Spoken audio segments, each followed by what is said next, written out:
Because see, they are prodigals, and the Bible is clear how that when they are prodigals, they have left and gone somewhere in the improper order of the kingdom of God. Yes, somebody, you have to understand that.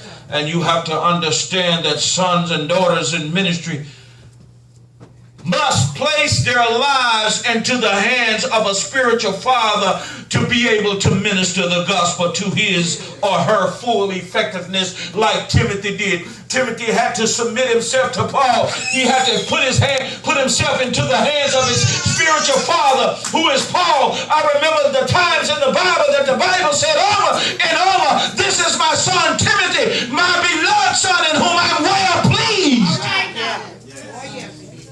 He said that Timothy was his true son in the gospel. It's a close relationship of family problems.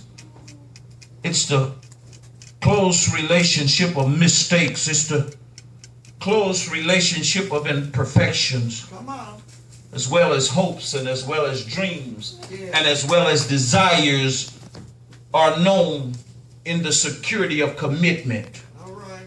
When we commit, sons and daughters have to get to a place to where they genuinely and honestly fully trust their fathers to perform this painful surgery in proper righteousness.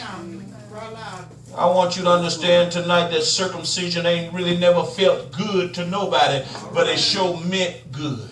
Amen. It ain't never felt good to nobody, but it's always good. Amen. It ain't never felt good to nobody, but it's good that it's done.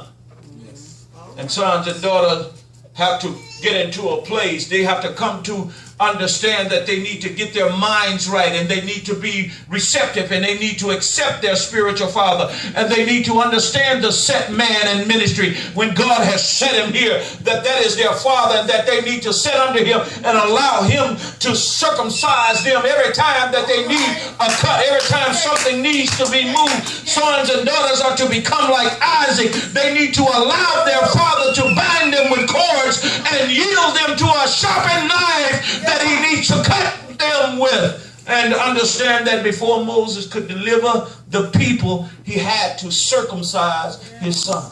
All right now. Yes, and the father, he's going to be that instrument. He's going to be that very instrument in the ministry that it takes for one to be circumcised. He's going to be the instrument. He's going to be the instrument. But guess what? God is going to be the source of the circumcision. God is going to be the source of the circumcision. So I present to you, sons and daughters in the gospel, prodigal sons, prodigal daughters. When it comes to circumcision, you have to understand that it is God who is the proper source. Yes, he used a man and he used a woman of God, but the circumcision, the source, genuinely comes from God. Come on now. Yeah, so every time somebody circumcises you from now, you can say clearly, it ain't my pastor, it's God. It's God. Amen. Every time somebody circumcises you, you can say clearly, it ain't my apostle elect, it's God. Amen. Come on. Hello, somebody. Amen. Come on. The Bible said in Deuteronomy 30:6, it said, "The Lord thy God will circumcise thine heart and the heart of thy seed, to love the Lord thy God with all their heart and all their soul, and that thou mayest live." Circumcision promotes life, somebody. Yes.